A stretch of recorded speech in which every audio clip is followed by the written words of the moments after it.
छत्रपुर नाम के एक गांव में आनंद अपनी पत्नी के साथ रहा करता था। वो बहुत ही मेहनती था, लेकिन उसे उसकी मेहनत का फल नहीं मिलता था। एक दिन की बात है, बच्चा भूख से तड़प रहा है जी। पर्याप्त दूध भी नहीं मिल रहा उसे। अगर हमारी गाय होती तो कितना अच्छा होता ना जी। हमारी सारी मुसीबतें खत्म हो जाती।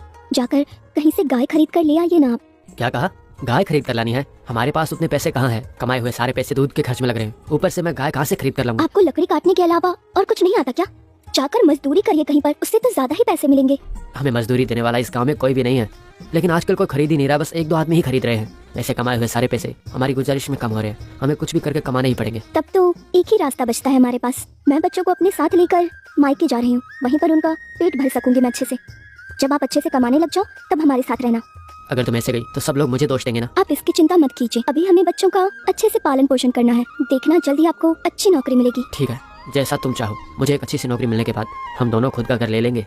इसके बाद आनंद अपनी पत्नी को मायके छोड़कर काम की तलाश में लग जाता है, लेकिन कोई भी उसे काम नहीं देता। कुछ तो करना ही पड़ेगा। जंगल में पेड़ काट के उस तरफ के गांव में जाकर बेच दूंगा। कोई ना कोई तो खरीदेगा। ऐसी हालत तो दुश्मन की भी नहीं होनी चाहिए। मैं कब अमीर बनूंगा ये मुझे नहीं पता। मुझे अपनी बीवी और बच्चों की सुख और शांति रखने का मौका कब मिलेगा नहीं पता। आखिर ऐसा कब तक चलता रहेगा? इसके बाद वो जंगल जाकर लकड़ी काटने लग जाता है।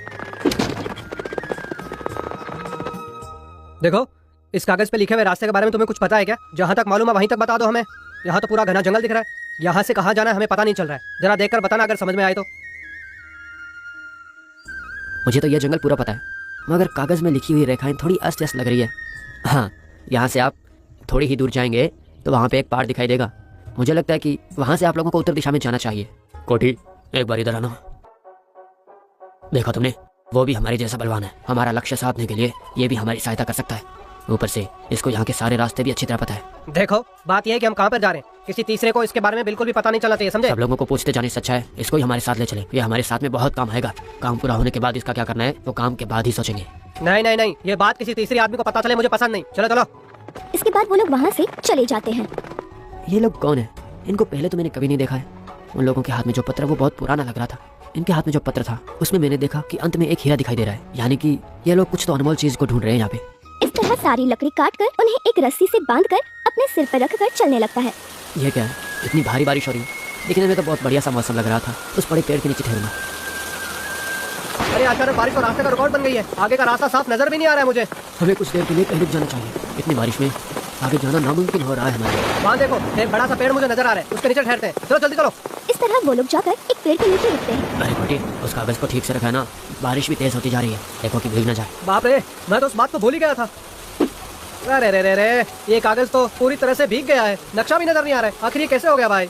हमेशा सतर्क रहना चाहिए ना। ऐसा कैसे हो सकता है? इस आधे हिस्से का रास्ता कुछ भी समझ में नहीं आ रहा है मुझे तो। हमारे आगे जाने का पूरा रास्ता उस दूसरे वाले आधे भाग में था। अब हम आगे कैसे जा सकते हैं? उस लकड़ी काटने वाले से बात करते करते मैंने इस नक्शे को ऊपर की जेब में रख दिया था। गलती से भूल हो गई। इस बारिश की वजह से नक्शा पूरी तरह भीग गया है। अब हम क्या करेंगे? ठीक है, आगे जाने के बाद एक पहाड़ आएगा। उसने तो ऐसा ही कहा था, और कहा था कि उत्तरी दिशा में जाना है। उत्तरी दिशा में ही जाएंगे, मगर वहाँ से आगे कैसे जाएंगे? सब कुछ उसी में था। हम कुछ भी अनुमान नहीं लगा सकते। तुमने ये क्या कर दिया?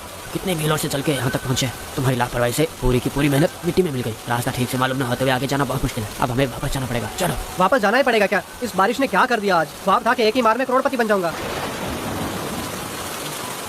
इस तरह कुछ समय के बाद बारिश रुक जाती है। ये अच्छा हुआ, बारिश रुक गई।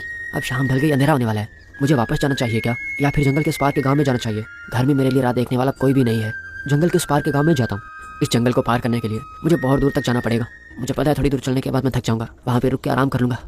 इस तरह आनंद अपना सफर जारी रखता है। कुछ देर के बाद गंगा, बहुत भूख लग रही है मुझे। कहीं पर रुककर रोटी खाएंगे हम लोग? मुझे भी बहुत भूख लग रही है, लेकिन हमारे पास सिर्फ 5 ही रोटी बची। दोनों के लिए काफी होगी। हाँ हाँ, आधा आधा बांट लेंगे ना। चलो यहाँ पर रुकते हैं। ऊपर से शाम भी हो गई है, थोड़ी आग जला लेते हैं हम लोग। वो लोग वहाँ पर बैठकर खाना खाने लगते हैं। तभी आनंद वहाँ पर आता है। देखो तो, कोई हमारी तरफ आ रहा है। हाँ, वो तो दोपहर में हमको मिला था, वही लड़का है। यहीं पे आ रहा है। उसका घर कहाँ पे पता करके आज रात को हम उसके घर में ही आराम कर सकते हैं। सुबह चले जाएंगे। ए बाबू, इधर आ। ये क्या, आप लोग तो अभी तक यहीं पर है? अब तक तो बहुत दूर चले जाना चाहिए था। वो सब एक बड़ी कहानी है। कुछ खाए पिए हो कि नहीं, या घर जाकर खाओगे? कुछ भी नहीं खाया मैंने। मेरा घर यहाँ पे नहीं है। मैं तो जंगल के उस पार के गांव में लकड़ी बेचने के लिए जा रहा था। क्या इतनी दूर सफर करके गांव में लकड़ी बेचते हो? लेकिन तुम तुम्हारे गांव में बेच सकते हो ना। इतनी दूर क्यों आते हो? हमारे गांव में कोई भी मेरे पास से लकड़ी नहीं खरीद रहे हैं। उनके घरों में काम करने वाले आदमी कोई लकड़ी दे रहे हैं वो, बस इसीलिए मैं दूसरे गांव में जा रहा हूँ। ओ, बहुत जोर से भूख लगी होगी ना। ये लो, चलो रोटी खा लो। हम लोग तो ये समझ रहे थे कि तुम्हारा घर नजदीक में ही होगा, रात को तुम्हारे घर में आराम करके सुबह जल्दी निकल जाते। अभी मेरे घर जाएंगे तो जाते जाते सुबह हो जाएगी। इससे अच्छा यही है यहीं पर कोई अच्छी सी जगह ढूंढकर यहाँ रात बिता लेते हैं। वो तो ठीक है, लेकिन आप लोग जा कहाँ रहे हैं? ये हम तुम्हें नहीं बोल सकते, तुम भी यहीं सो जाना हमारे साथ। सुबह तुम अपने रास्ते और हम अपने रास्ते।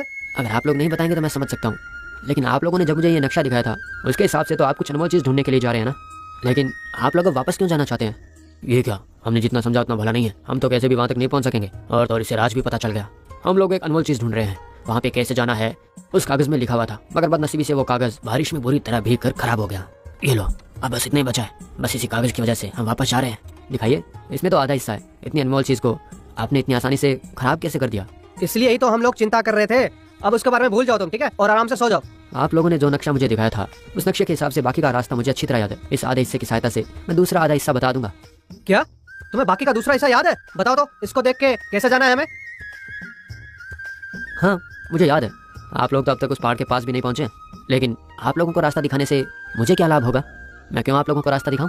देखा तुमने, मैंने कहा था ना ये लड़का नादान नहीं है। ठीक है, अगर तुम हम दोनों को उस खजाने तक पहुंचा दोगे, हम लोग उस खजाने में से तुम्हें भी कुछ हिस्सा दे देंगे। हाँ हाँ जरूर, तुम्हें भी कुछ हिस्सा दे देंगे हम लोग। पहले वहाँ पे पहुँचना कैसे ये बताओ हमें। मैं पहले से ही आप लोगों को यहाँ से नहीं बता पाऊंगा। मैं भी आप दोनों के साथ चलूंगा। कोई बात नहीं है, तुम मेरे साथ मेरे घोड़े पे आ सकते हो। हाँ कोई बात नहीं, तुम मेरे साथ मेरे घोड़े पे आ जाना। उसकी अगली सुबह वो लोग आनंद को साथ लेकर उसके बताए हुए रास्ते से चलने लगते हैं। इस तरह कुछ दूर जाने के बाद वो लोग आनंद के लिए एक घोड़ा लेते हैं और तीनों एक एक घोड़े पर बैठकर निकल जाते हैं। घोड़े बहुत थक गए हैं। ये कोई गांव लग रहा है मुझे। यहाँ पे रुककर घोड़ों को कुछ खिला पिला देते हैं कि नहीं? हमें भी बहुत भूख लग रही है, कहीं पे रोटी मिलेगी तो वो भी खा लेंगे बैठकर। आनंद, तुम हमें सही रास्ते पे लेकर जा रहे हो ना?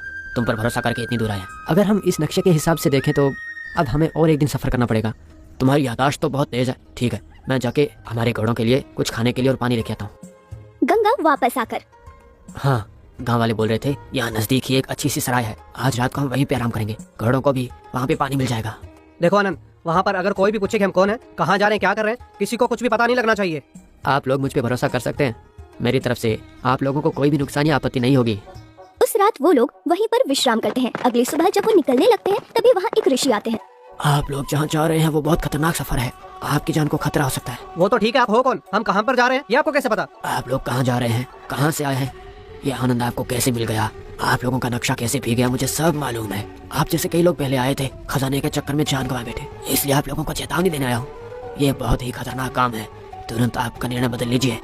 आप जो पहले की घटनाएं बता रहे हैं वो आप एकदम सही बोल रहे हैं, मैं जानता हूँ। हमारे पास जो खजाने का नक्शा था उसका भी आपने बता ही दिया। आपकी बातों से लग रहा है ये बहुत खतरनाक काम है, फिर भी हम लोग वापस जाने को तैयार नहीं है। चाहे कितना भी मुश्किल हो, हमें वहाँ पहुँचना ही होगा। मुझे आप लोगों को बोलना था, बोल दिया, अब आपकी मर्जी।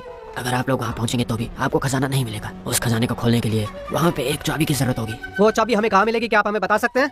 आप लोगों को उसे ढूंढने की आवश्यकता नहीं है, वही देने के लिए मैं आप लोगों के पास आया हूँ। ये लीजिए, यही वो चाबी है, रख लीजिए।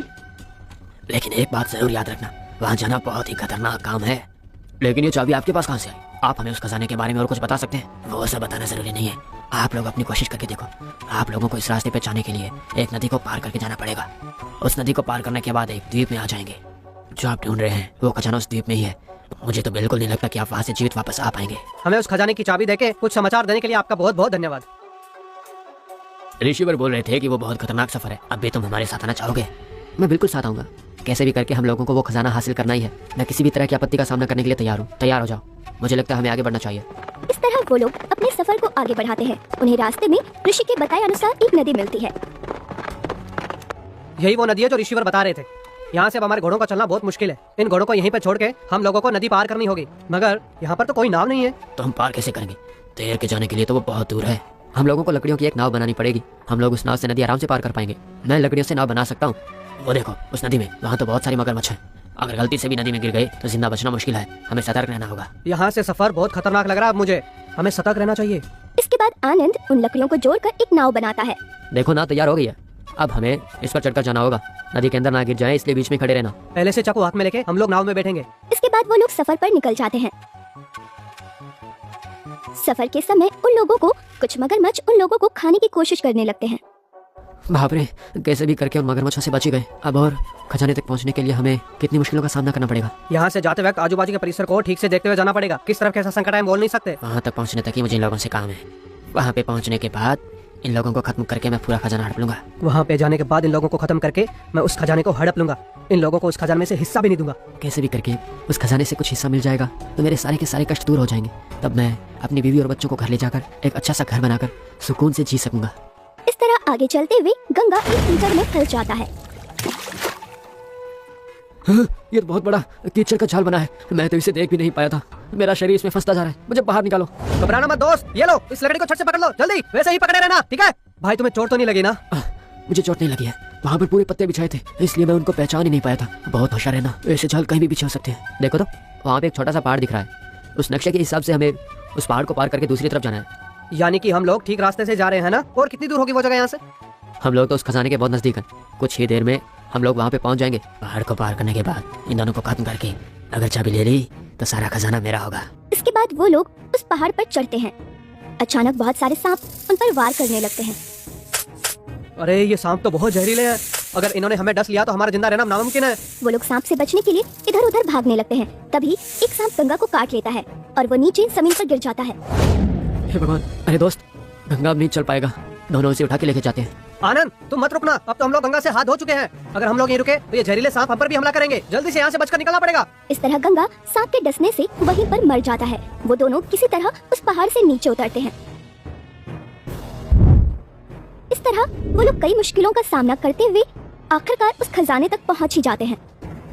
हे भगवान, आखिरकार हम लोग उस खजाने तक पहुंच ही गए। मगर गंगा का इस तरह से मरना मेरे मन को बहुत ठेस पहुंची है। हाँ, मुझे भी थोड़ा दुख हो रहा है, मगर हम लोग इस स्थिति में क्या ही कर सकते हैं। चिंता करके कोई फायदा नहीं है। देखो चाबी तुम्हारे पास है ना, जाओ दरवाजा खोल दो।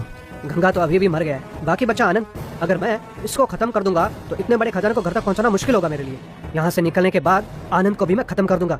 तुम यहीं पर रुको, मैं जाके खजाने का दरवाजा खोलूंगा। इस तरह आनंद को वहीं पर खड़ा करके वो चाबी लेकर बगल के खजाने का दरवाजा खोलने लगता है। जैसे ही वो अंदर जाता है कुछ जहरीले तीर आकर उसके बदन में घुस जाते हैं और कोटी भी वहीं पर मर जाता है। उसके बाद आनंद, ये क्या, ये भी आंखों के सामने मर गया। लेकिन इतने सारे खजानों को देख के बहुत ही सुकून मिल रहा है। अब तो ये सारा का सारा खजाना मेरा है। इस खजाने को हासिल करने के लिए कोटी और गंगा ने मेरी बहुत सहायता की है, इसलिए उन लोगों के घर का पता लगा के उनके परिवारों को भी इसमें से कुछ हिस्सा देना पड़ेगा मुझे। इस तरह आनंद उस पूरे खजाने को अपने घर लेकर जाता है। उनमें से कुछ हिस्सा कोटी और गंगा के परिवार को देकर बाकी की संपत्ति से अपनी बीवी और बच्चों